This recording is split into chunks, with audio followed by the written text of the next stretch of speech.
Most leaders think communication is about clarity. It's not. It's about ownership. And most people get that wrong. In this episode, I sit down with Bindi Dave, and we unpack fear, trust, and why communication isn't a 100% game. It's 200%. If you've ever struggled to get your message to land or wondered why smart teams still misalign, this conversation is for you. I'm Jason Elrod. Let's get into it. Welcome to the show, Bindi. Hi, thanks for having me, Jason. Always a pleasure. Security has a long history with fear, uncertainty, and doubt to Yeah. drive action. But I think there's moments where that's appropriate and moments when it's not, when it backfires. What do you think about that? When is it okay to use FUD to drive action? When is it not? The when is it okay? I think it depends on the type of culture that you have established in your organization and the type of culture that you're aiming to establish or get to, right? So when we look at what we just talked about measurements, KPIs, and metrics or outcomes. What's the outcome that you're looking for? Like for me, I want security to be a part of that each person's ethos, right? It doesn't matter if they're at home personally or at work professionally, they are acting in a mindset of being a defender and they bring their whole self to work. Now, with that said, though, some people respond to fear greater than love, right? Some people Mhm. respond. So once you have an understanding of what that looks like, and if you haven't had maybe the time, space, resources, whatever, to drive a culture of urgency without fear, then it's a matter of what's going to resonate with them. One of the things that I did in a previous organization, and maybe this is along the lines of fear, and then we'll talk about the the uncertainty and doubt part of it. But I related our cyber program back to protecting their grandmother, right? Of like, hey, would you want your grandmother to be scammed and to lose her, retirement savings or whatever that looks like? So again, how do we make it resonate for that person? But from an uncertainty or doubt, I think there's a time and a place for that. If you're trying to increase your NPS scores, create a strong culture, that may not be the time and place. But let's say you're a newer executive that's, trying to establish a culture of urgency and potentially look at who's going to be on the bus versus not, and who the levers and stayers are. Then maybe you do want to create a little uncertainty. So it's a very compliance driven political answer, but I'm going to say it depends. What outcome are you looking for? Are there moments when a leader genuinely needs people to understand the risks? You mentioned a culture of urgency without creating, I guess, the burden of a fear fatigue that gets on top of it. So you say, hey, it's better to not use fear, but sometimes I have to use fear. How? Because so that newer leader, if you're trying to create urgency Hmm. without fear, how do you do How? that? Yeah. How? Um, so I like how you bring it up onto the risk conversation, but I'm going to take a step back and go.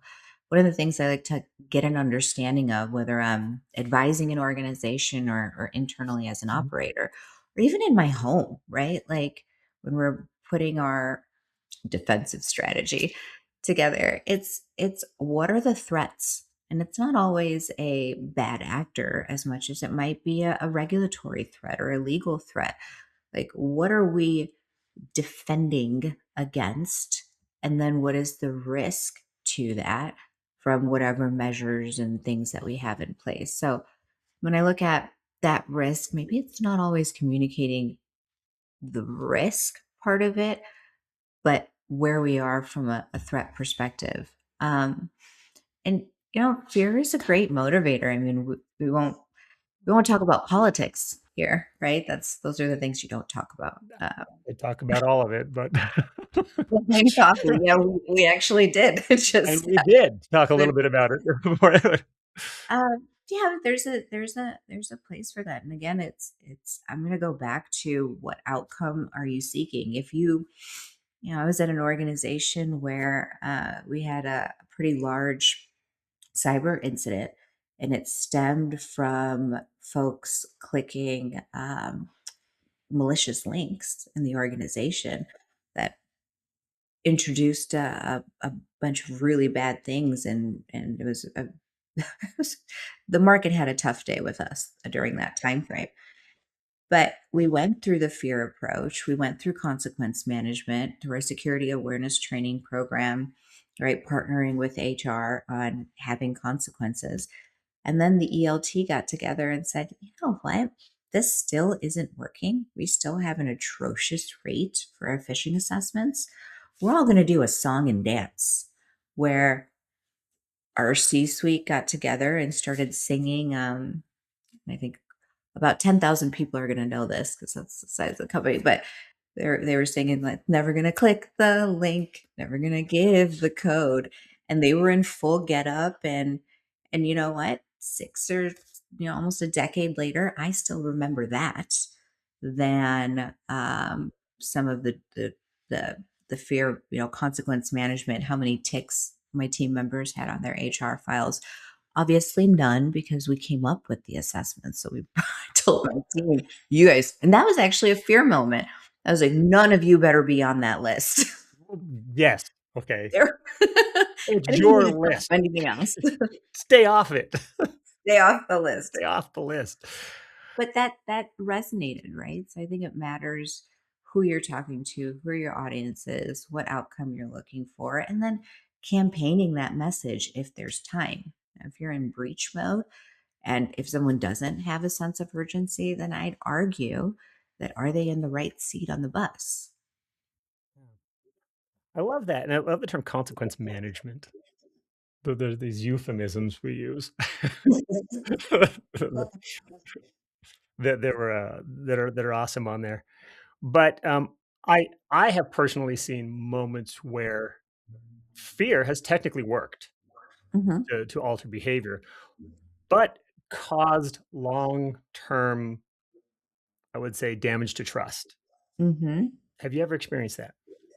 Yes. How'd you come back from it? I didn't. I left. I noped out of it.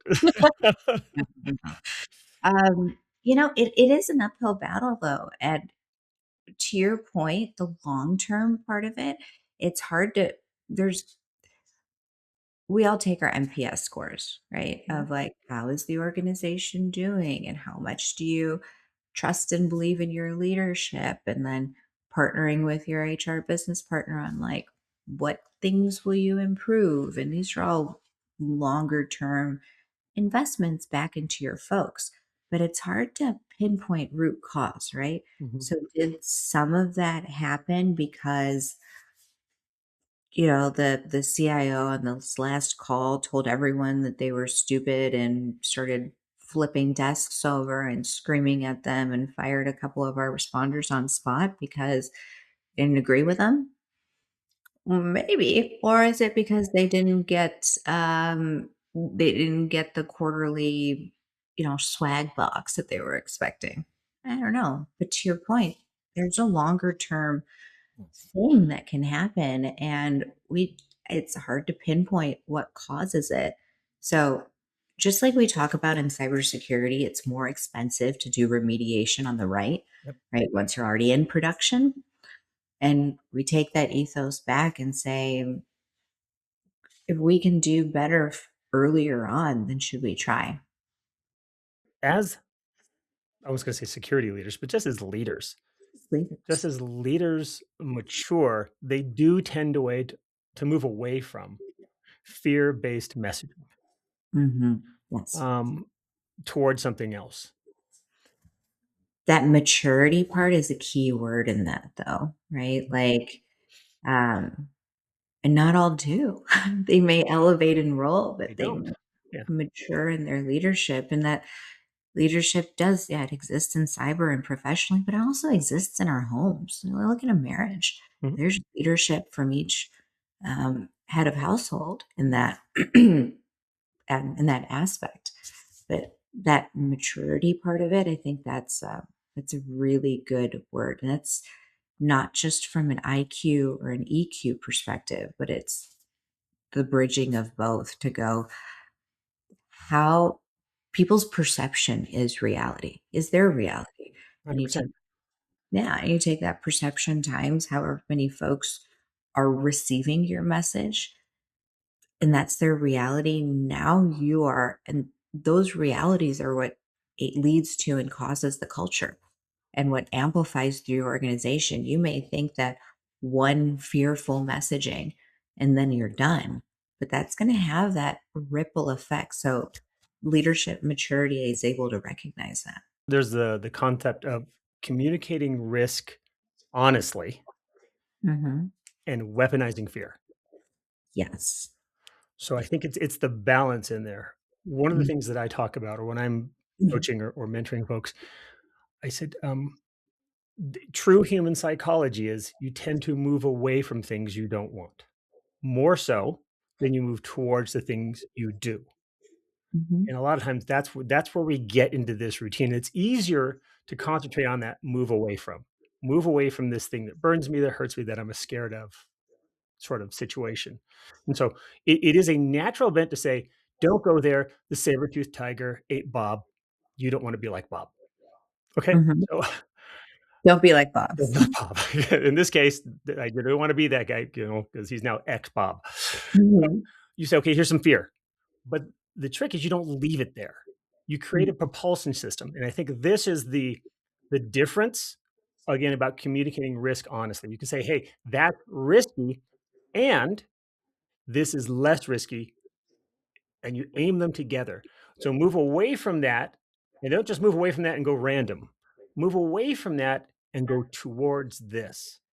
So one of the Mhm. mechanisms to get to that communicating risk honestly is to say, yes, super scary, avoid this. You can use a little fear there. Yeah. You never use it in isolation.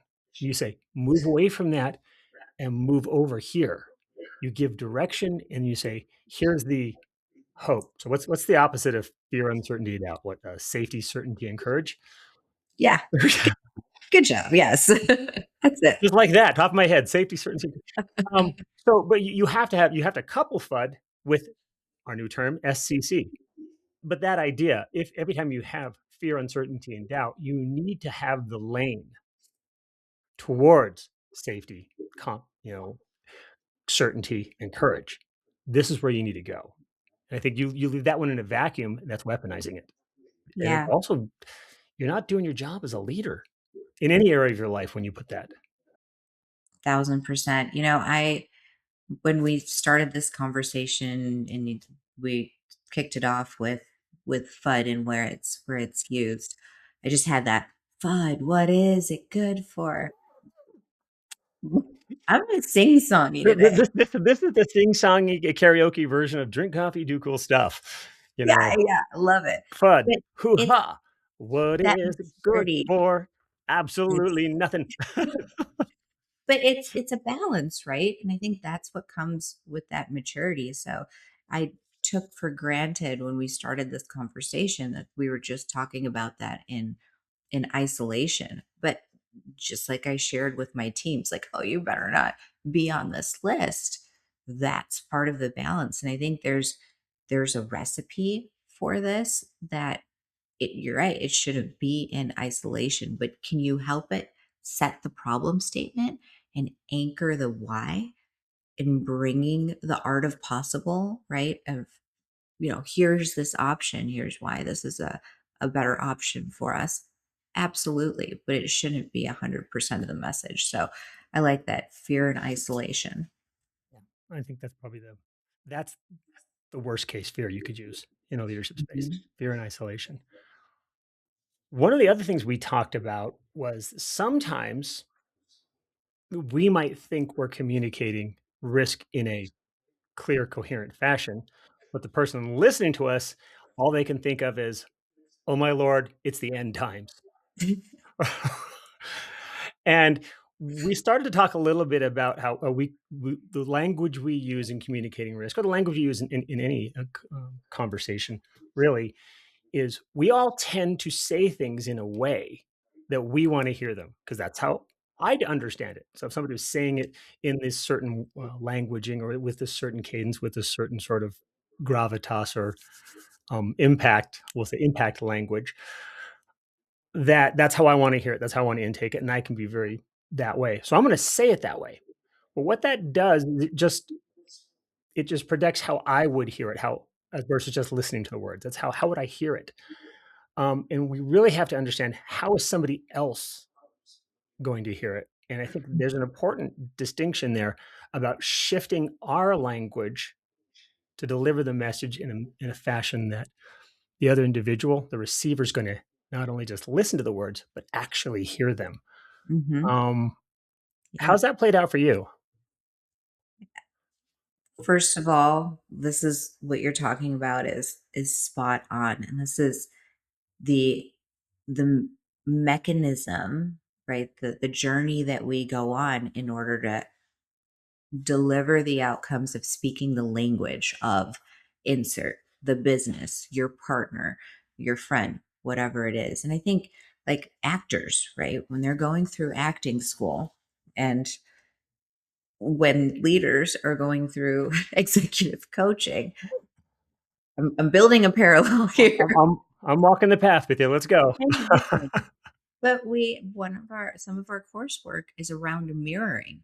Mhm. Uh, and one of the things that I've learned and gone through is when you're in a new conversation, in a new dialogue, if you've noticed, and I'm hypersensitive to this now, but if you have a group of folks talking or even one on one, you'll notice that there's just like upstaging that starts happening. It's like, I had, it's usually around the negative, but sometimes around the positive. I had a great weekend. Well, I bought jet skis this weekend.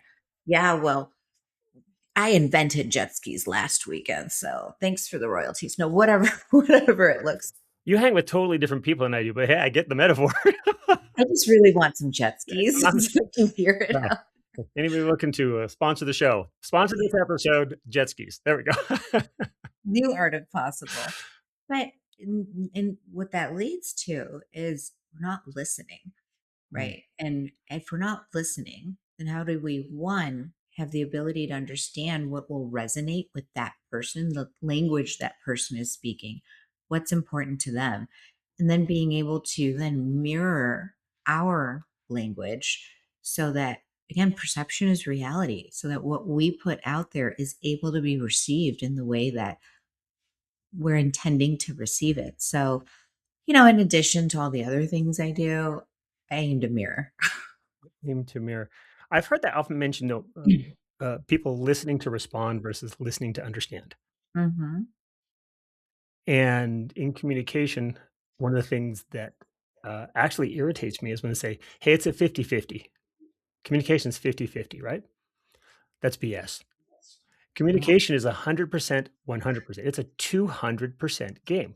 I am 100% responsible for communicating to you in a fashion that I am what I'm intending to tell you. It's my Hmm. job to do my best there. And it's your job to listen and express how you heard it and what you learned from that communication. So Hmm. you've got a responsibility. I've got a responsibility. If I just go halfway and go anything beyond that, It's that's your all on problem. Bindi. It's all your problem. You didn't understand. You're the problem, not me. And and then you start getting into that bit there. Hmm. And you're failing to adjust. You're failing to adjust, like you mentioned. You're not mirroring the situation or the language so people can actually hear the message. And one of the one of the biggest places I see this, and you mentioned it, like how do I communicate to the business, Hmm. right? So I'm going to double click on that with you. When you're speaking to a board versus a security team, what changes in how you frame the conversation? Where do we want to start on that one? I mean, this is a double black coffee kind It is a double espresso. of double espresso. But It's there's a lot more. I don't want to say a lot more listening because we should be active listeners across the board. And I have conversations with my teams. It's a different type of listening, I want to say. Like, so when we talk about communication, there's three components, right? Your proxemics, your kinesics, and your paralanguage that all feel into it. And we start looking at the signals that are coming from these swim lanes to see how we should temper what we're saying. In board type discussions, first of all, we have to understand, like, I was having this conversation today. I'm going to take a step back from the board conversation and go up level it to when we look at our C suite. If we look at the primary objectives of each of these C suite members, there's kind of two categories that start forming. You have your CEO, your CIO, your CTO, um, and alike that are looking at how do we drive efficiency? How do we capitalize on whatever revenue, monetary things that we're making and drive efficiencies to get there, right? Make the business more profitable. When we look at our CISO and probably our general counsel, our legal organization, anything that's in the trust camp, compliance, if it rolls under legal or in its own area, they're now looking at, okay, this camp decided to do all this. How do we mitigate the risk against that? Right? Right. Bring in AI everywhere. Awesome. How do we bring in AI observability on the endpoint too, just to keep it safe, right? It's more of a safety discussion than not. So, if we have an understanding and that listening component of in the boardroom, what are the drivers and what language are they speaking? What metrics is the business tracking, the KPIs, so that we're able to have that conversation? To your point earlier, a little bit of fear sprinkled in, but overall, here's the risk, your KRIs, key risk indicators to those KPIs that you're looking at. And the board conversation, man, I'll get like 15 minutes, 10 minutes if I'm lucky. It's very quick, to the point, a lot more listening, but there's a lot more discussion that happens before you get even into that discussion, right? You're aligning with your peers. At that point, that's not the first time that anyone's really heard this information. We're all just in that same room, as opposed to when I'm talking to my teams, and this is the timing thing as well as um, your signal ratio. We're looking at the information and disseminating it down. A couple times ago when we spoke, you'd shared a really good,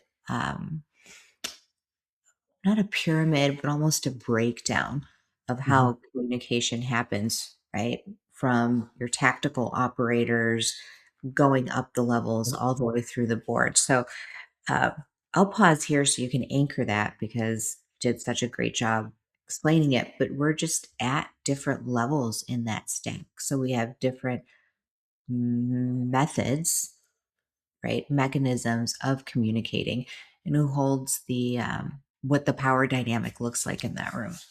It's a strategic architecture. Yeah. Is my reference to that, and it goes from, hey, you know what? There are roles and logical levels, and I would say information block sizes, information chunk sizes that each level of an organization is responsible for. So when we look at um, like it goes vision, right? Vision and mission ends up giving us goals. So we know goals that we achieve those goals. We know, you know, we've hit our mission. From goals, it goes to strategies. How are we going to achieve those goals? Strategies goes to capabilities. What are the Mm. capabilities we need in order to fire off those strategies to get those goals to achieve the mission? Yep. From capabilities, we go, what are the solutions we're going to do that? People, process, technology. Do those provide the capabilities we need? Do we have everything, or do we need more solutions? A different solution could be talent Mhm. profile, could be a tech. Flips over to, hey, how do I design that solution into our ecosystem? How do I implement it? How do I operate it? How do I support it? Yeah. And that pretty much describes every organization. Each one. E- Yep. e- And roles within. Yep. And then the roles within them. But each one of those levels has a strategic objective and a tactical responsibility. So, Hmm. for instance, the board is their strategy is the mission, right? Their strategy is how do we do this? And their tactical responsibility is to help define the goals. Now we're talking about our C-suite and our executives. Their strategy are the goals that have been set out by the board, by that next level up, that next rung up. And then their job is to develop the strategies organizationally to achieve those goals. And then so on and so forth. You get into your AVPs, your directors, your mid-level manager, down to your individual contributors who are usually in that space of solutions to design, implement, operate, and support. Yeah. So when you're doing it right, you've got that fall line. Somebody at the very, very, very most tactical support layer can say, I'm doing this because I'm supporting the mission. And they can walk that right back up. And that's the architecture or the structure of the strategic architecture there. Yes. But to your point, there's those blocks, right? Those communications inside there. And one of the things I wanted to point out that you talked about is like the discussion happens often before you're in the room. Hmm. I think this is important. So the artifacts you produce speak for you. So do they have your voice and are they communicating the message you want? Because that pre-read for the board or the pre-read for the executive team or the pre-read for your boss usually has a louder voice than you do when you enter the room. 100%. Yep. And I think a lot of people miss that nuance. So make sure there's congruency between what you're saying and what the artifacts that are representing you when you're not in the room are saying. Because Yep. the listener on the other side there is going to know the difference. Yes, 1000%. And also, when you're presenting and putting those slides up, it's and these are lessons learned, and we can talk about that, maybe not, but I'd love to hear your thoughts too. Mhm. Um, a lot insecurity where we are, like we talked about earlier, right? These areas of the business have a have a outcome that they're seeking, increase efficiency, and part of that goes into increased revenue, productivity, whatever that looks like. And we're as CISOs in cyberspace, our responsibility is in protecting that, right? Reducing the risk. Yeah. So a lot of times our metrics and things that we're reporting on um, are are not things that we are remediating. They're not actions that we're necessarily taking within the organization. So if I'm reporting on, I'm not going to walk in and say we have 100,000 vulnerabilities. Like again, that's noise. How does it relate to the language of the business, right? What does that mean? But if we say, hey, our digital crown jewel ecosystem, things that we care most about, have these certain things that could introduce audit risk to us because they're outside of SLA, right? Different type of Mhm. conversation. I'll say though, make sure that your business partners know that that's what you're presenting on even before the pre-read goes out in that, because you're calling out folks that you're still going to need and to partner with and work with and have a strong relationship with to run those remediations to or whatever it is. But the system doesn't need to be pitted against each other, Yep. even though it's almost designed to have checks and balances. You can have that conversation. The last thing you want to do is raise that in a room where your CTO is finding out at the same time as, say, some of these other business leaders. That's right. Um, Makes me think of something. So have you seen a moment, and I'm going to guess, uh, where the right message failed simply because it was delivered in the wrong language? Yes. Yeah. Yeah. Both professionally and personally, right? It's like when I talk to my mom, almost every conversation. Maybe not everyone, that's hyperbolic. But again, different starting positions. Mhm. She uh grew up in India, and um, we migrated here when I was very little, and she has grew up very conservatively, and as did I. But at some point, I left home, and I, went to school and left home and started building my own vocabulary, if you will. And sometimes we still come up to the piece, and I'm like, shampoo. And she's like, pancakes. Just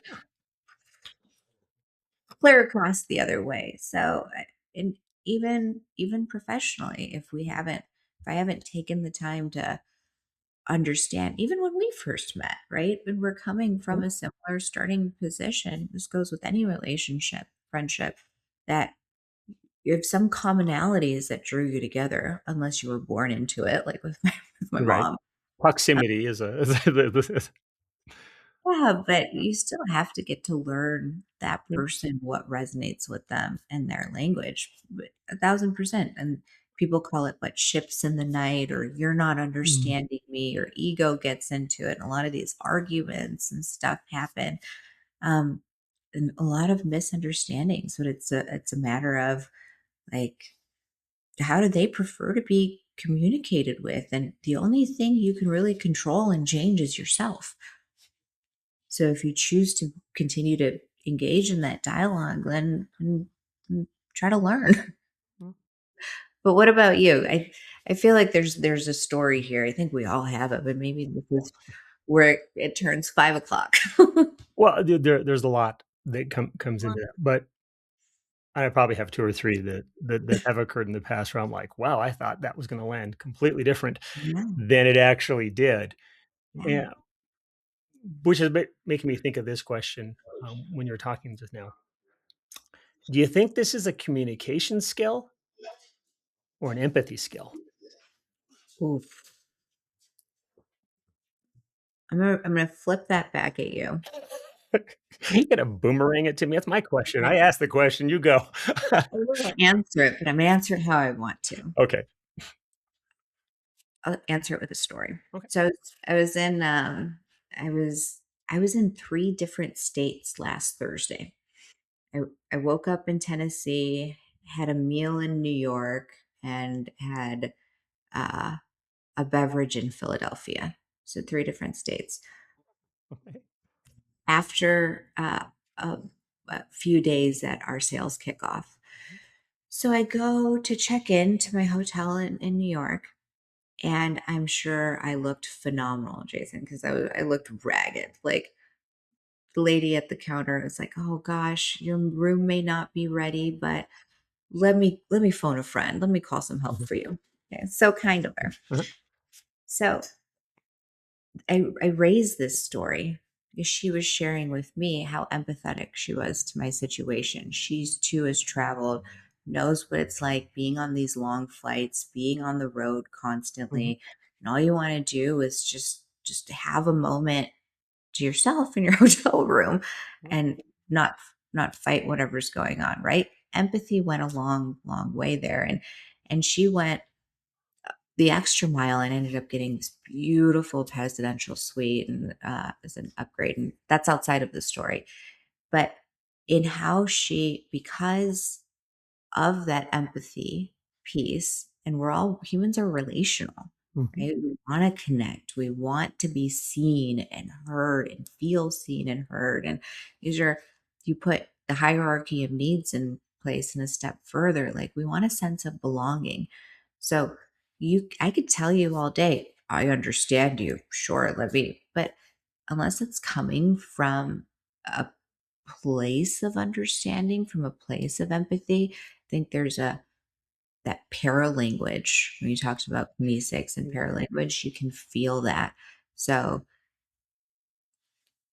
the part that I was flipping back to you is, how can we, like, can we communicate without empathy? Sure. But will they believe us? Because there's another piece to that, where, are you communicating to communicate, or are you communicating to be understood? Can you be understood without understanding, which comes back to empathy? I love the answer, and I'll take the boomerang. Be, Yeah. and I agree. I think there's a difference between data and information. Mhm. A slight there. Um, and I think I can communicate data um, without emotion in and of itself. There's no inherent emotion of like, oh, 1 + 1 = 2. You could be like, what's 1 + 1? I could say 2. That's the entire conversation. I could care less about the caring in that. But that's not really communication because I think quality collaboration and communication is an empathy skill.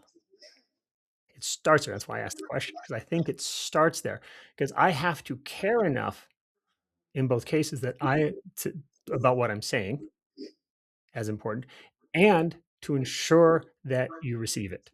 Back to that 100%, 100%. I have to care enough to make sure that um, you're comfortable in understanding it, or you've heard it at least. You may not like what I've said, but Sure. I still need to have that caring that the communication has been there.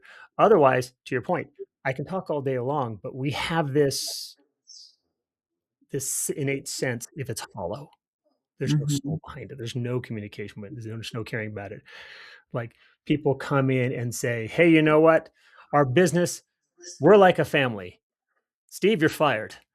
Um, have a great day, and remember the motto: we're like a family." And then they leave. You're Thanks. Yeah. wow, this is a harsh family.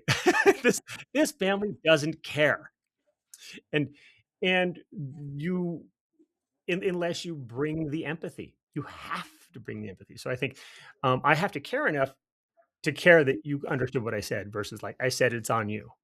And I think that's that two-way communication. So I do believe it's an empathy skill tailored with a tactical empathy is your strategy. Tactically, you have to have communication skills, like make sure it's actually communicating the data. But if you want information, you want connection, and you want action, you got to have empathy. Yeah. And you I think the QCC, right? That Hmm. again, we should Yeah, market. we're going to need to work on that. We'll hire somebody for that one. But that collaboration piece that you need to have empathy. You need to have empathy to communicate understanding. Then that also drives to the collaboration piece. Like if you empathy is a starting point, if you don't do that, then are you just going through the motions? And that hollowness, like there's so much that goes to that. If we're having a dialogue and we have eye contact and I'm, we're resonating and we're talking about the art of possible as opposed to if I just sat here with my hands to Yeah. my therapist and Are you done mono talking yet? Because I got things to say.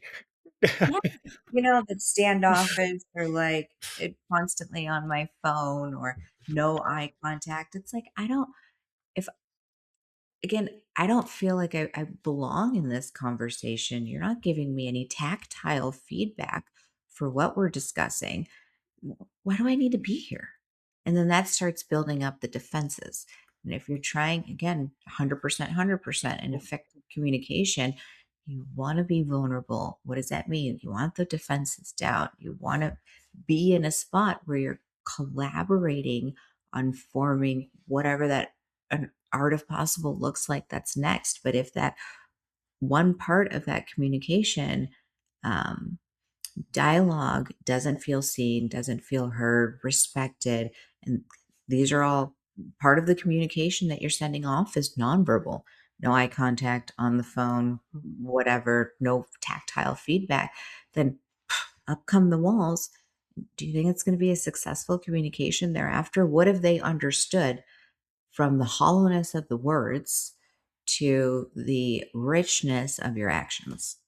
I think it's interesting what you mentioned there is a key piece that a lot of people miss.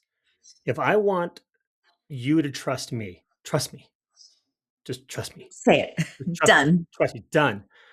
The vulnerability component of it. If you want trust, you have to give it. Mhm. And that's vulnerable. That's very vulnerable. You have to be vulnerable enough to say, you know what, I'm going to go out on a limb. I'm going to take a risk and I'm going to trust first. Yeah. And I think when people are unwilling to do that, well, just trust me because I'm smart. Trust me because I'm me. Trust me because I know I'm more trustworthy. No, that's another block right there. That's again not empathetic to the situation. So I love the Yeah. fact that you call that the vulnerability of it. Vulnerability is a key component in being able to establish trust Hmm. so you can have that conversation, so you can collaborate, so you can feel like you're supposed to be part of the conversation. I'm supposed to be here. We're working together. We're trying to do this thing together. Um, in a lot of ways, we're here for the same purpose. We're here to collaborate. We're here to do this. And we all belong and we all have something to bring. We're all an expert and we're all an idiot. I'm the smartest person in the room. Smartest person in the room about something. Own that. About something. About Yeah. something. You need to own that part. So no, don't ever discount that on your side. But Yeah. also completely own your box of rocks Hmm. because you're dumb as them. The dumbest. And you can't get into that space. And when you don't own both sides, or you get into this space of can I really belong? Can I really establish trust? And that's usually the start of lack of purpose and the path of burnout. Yes. Yeah. And we talk about FUD, Mhm. right? Fear, uncertainty, and doubt. And we started this conversation. This also, I mean, we've come full circle because even in this part of the dialogue, in communication, if there's doubt on the earnestness, the trustworthiness, the empathy of that person, we called it hollow, Mhm. right? If there's doubt in that, if you're uncertain because the person hasn't been vulnerable and just asked for that trust piece, do I not? Is this beginning in fear? You're also going to have communication challenges that are going to, just like we talked about, the collaboration, that like these are all trust breakers. So whether you use it, that fear as a mechanism in that moment to drive a certain sense of urgency or behavior, just know, like, use that card sparingly, because enough of that in your ongoing communication, they're going to be viewing you from a different lens. We talked about vulnerability and building trust. Depending on how much time you have with those folks that you instilled that fear in to drive that outcome, you may not have a lot of additional opportunities to rebuild that. Exactly. So, yeah, it all comes through that communication and empathy piece. What signals should leaders pay attention to really tell them that their energy is out of alignment with their work, that their energy is out of alignment with their communication? Are there certain signals that you've seen? Yeah. So, know your surroundings, right? Observe your surroundings, but people will give cues, and they may not be, again, communicate to find out if your read of it is accurate or not. But you do a lot of public speaking too. When you're on stage and you're delivering new content, I'm always looking out at the audience. Is it landing? Is it not? Are they engaged? Are they not engaged? Plant a couple friendlies to be like, are you off track or not? Here's $20. Ask this question. Yeah, just like, wait, but right, so that nonverbal feedback is important for us to be able to cue off of and say, are we going down this path? Are we getting the right, and from people you trust, because you want to be very careful you have an appropriate noise to signal ratio. But also, what is the paralanguage and the kinesics of the folks that you're talking through? Are they defensive posture? Are they leaned out, right? Are they looking everywhere else? Well, chances are what you're intending or you are expecting to be communicating may not be received there. You may want to take a breath and ask the question, are you picking up what I'm putting down? Maybe in a better way. Um, I've used that. Just make just sure. Are you picking up what I'm putting down here? But that's a better way to do that than say some folks will be like, "Does that make sense?" Now it could be received as confrontational depending on Right. your topic of like, "Are you too stupid to understand what I'm saying?" Exactly. Are you what is the message you're delivering with the language you're using? Yes. Because Yeah. the 2 may not sync up. As we, you know, lead more and more and influence and drive that momentum and change, our how matters so much. And oftentimes even more than the what. Probably more often than not, like how matters so much.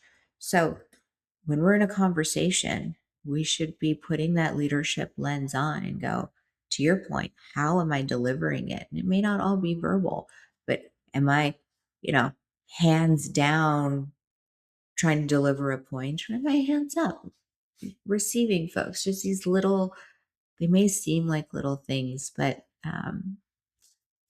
we're all snowflakes in our own right. And we all come from a different lens. So how do we make sure that we're empowering trust and safety? I love your call out of the nonverbal, paralanguage components, and, it's a good point. Even your hand gestures. So watch on stage, I can do a hand gesture like this. I can Yeah. do a hand gesture like this, and then my hands are up, my hands are down for people who are just listening to this. But here's the thing, if I say Now he's pointing at me. I Okay. now I'm pointing at you. If I point with you with one finger, as an example, here's a nuance. If I'm pointing with one finger, that's way more accusatory in Hmm. delivery, we're talking about talking on stage, than me saying, like, a whole hand versus Hmm. a karate chop.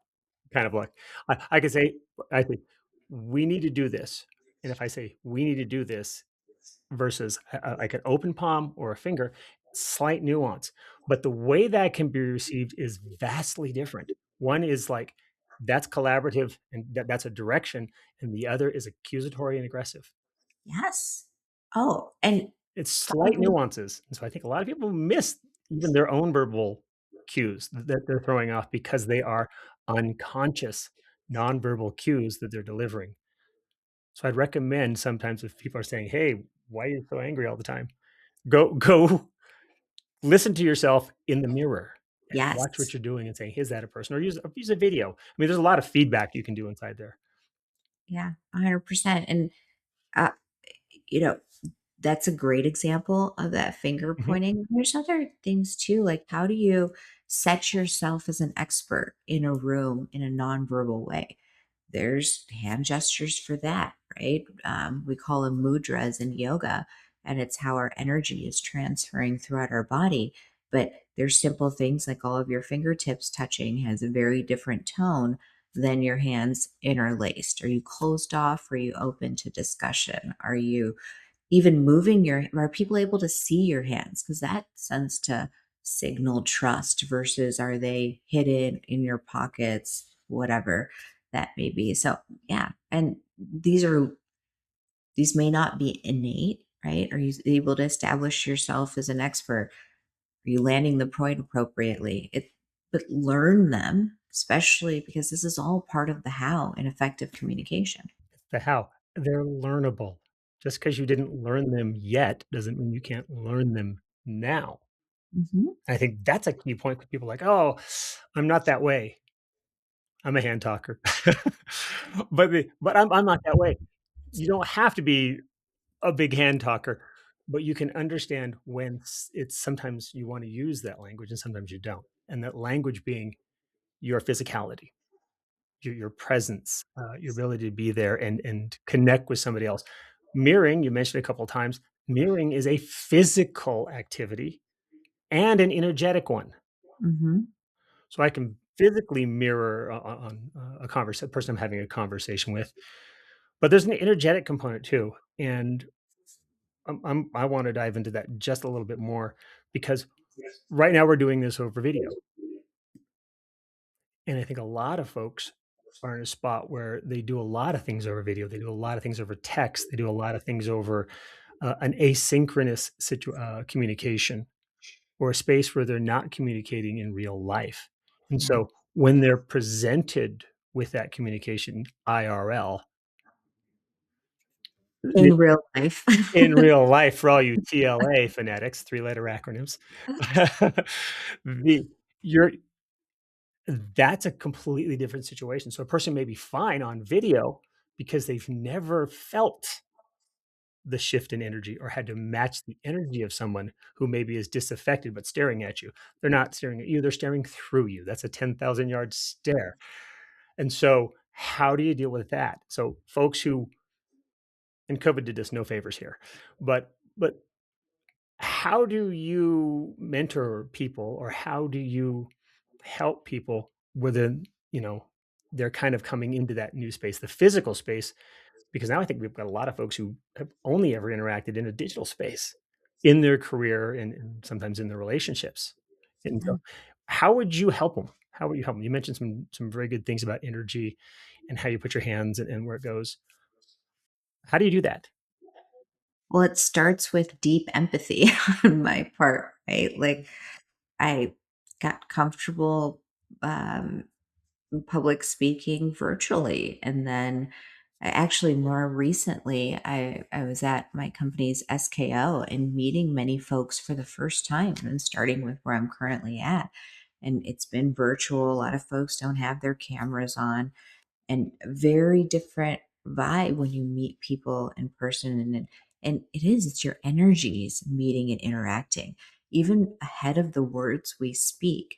When you get that vibe, oh, that I'm something tells me that my energy needs to protect itself from this person, or I just get a bad vibe, or hey, this I want to get to know this person more. Like there's something to that, and it's more primal.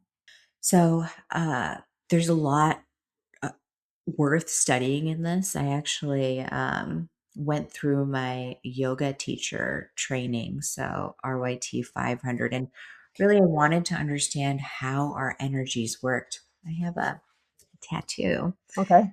it says prana in Sanskrit, which is your life energy force. So I'm anchoring this because I'm not going to dive too much into it. I think we have a time limit on our podcast. I would say at a high level, body language is super important. If you yourself are going from a more introverted, kind of rounded shoulders, closed off, anxious feeling, do some heart openers, some back bends, even try to get, if you can do a handstand, that I used to tell my teams, like it helps you change perspective. Yes. I would, I'll Good. be like, I would completely agree. If I was doing this on my hands, that would be a 100% of the different time. perspective. But, open up your energy plane, right? Yeah. Start getting that moving through, and breathing goes a long way, whether we need to take a beat from an elevated situation or to gather our thoughts or just to reground. Pranayama or some breathing techniques go a long way. And then also think about it like this is just another medium. People all want, we talked about this, a sense of feeling like they're seen, they're heard, a sense of belonging. Doesn't matter if you're on stage or in the audience, we all have these kind of core concepts. So know that you could get up there and totally bomb it as long as you didn't. Hey, it was just that once. That's it. But they'll still root you on and cheer you on because it was courageous for you to take that in the first place. And we're our hardest critics. So, you know, Amen. we're Mhm. you're gonna miss all the shots you didn't take. So take the shot and learn. And like you said, practice, practice, practice, practice in front of the mirror, record, whatever it is. But if you want to do it, then I'm a firm believer that people aren't really afraid of failure necessarily when they don't do things. Because for many of us, and super blessed, um, kind of where we are is where we are. But it's almost the fear of the unknown. Like, what happens if I do succeed? What happens if I kill it? Like, it's in a very positive way. In a very, I crush it. It's a better way to say it. I crush it. But yeah, what happens if I do succeed? I know what it looks like if I fail. which is known and comfortable sometimes. Hmm. Yeah. So look at the art of possible. But I'll stop there because now if you want me to start, talking specifics of the asana, then strap in. Buckle up, cowboy. Here we go. Uh, well, I think everything you talked about is again shifting your energy, going for it. And I've given a talk before about saying, "Hey, fear isn't danger. Fear is not danger." That's why there's two different words. And all fear really is a focusing agent. And people have to disconnect the fear equals danger. And as soon as you disconnect that, you go, okay, what is fear? Fear is a warning light on my dashboard of life. It says, pay attention. This could have impact. That's really what fear is. Now, of course, the impact could be like, you're going to die if you don't do something. That's the danger part, because that can lead you that way. But oftentimes, what you mentioned, it's the unknown. I don't know. This could have impact. It could have massive positive impact.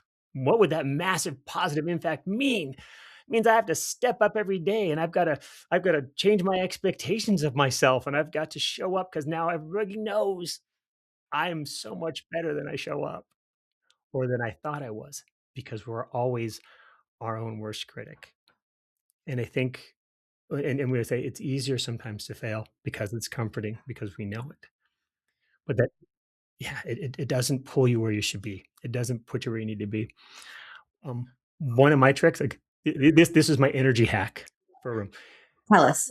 So when we talk about preparing, we want to prepare for our cybersecurity posture stuff. Prepare for your events. Prepare when you go into it. And one of the things mentally that I do for myself when I'm going into the room of people I don't know, I say to myself, I'm going to a room of people who are my best friend Yes. that I'm just now meeting. This is the first time I've met this person I've known for the rest of my life.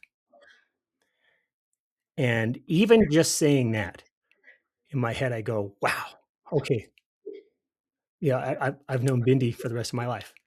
And so, I come to that like, we're already friends.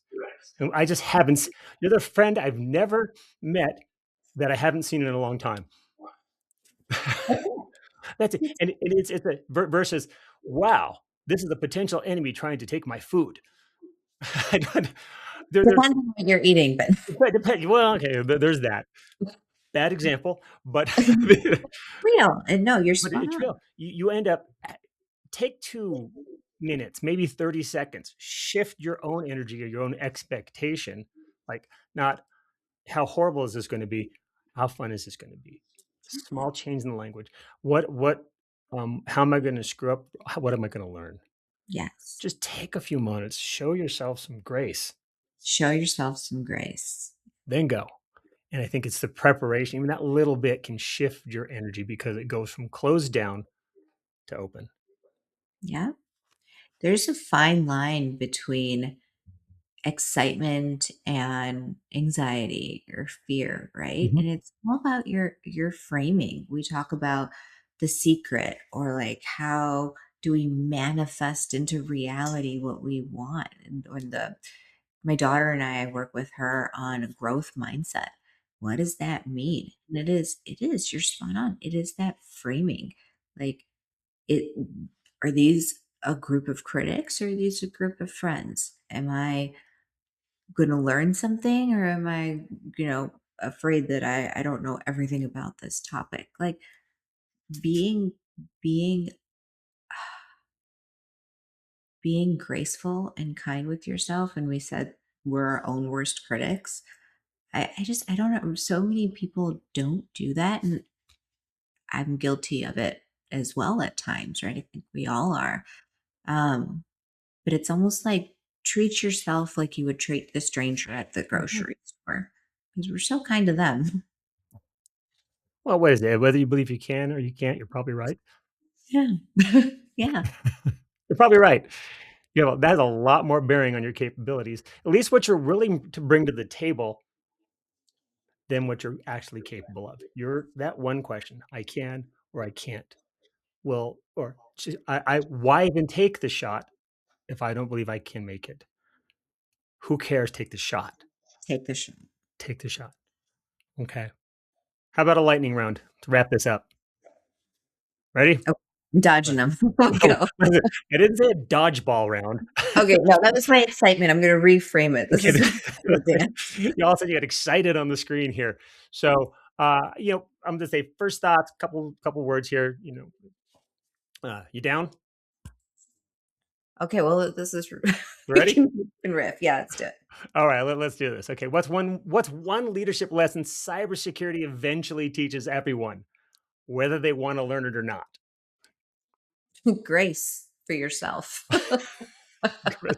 Love it. We talked a lot about it. Okay, is fear ever a legitimate leadership tool, or should it always be avoided? We don't work indefinite like finites, right? There's a balance to it. Use it sparingly because it's going to have impact. Look at you giving me the Yoda answer. There's a balance to the force. Way to go on that one. Uh, all right. What's True, it is. Boom? You got it. It depends, right? All right. What's one phrase or concept security leaders should stop saying when talking to executives or the board? One phrase or concept. Just stop. um, what keeps you up at night? That's a good one. I like that one. That question keeps me up at night. Um, all right.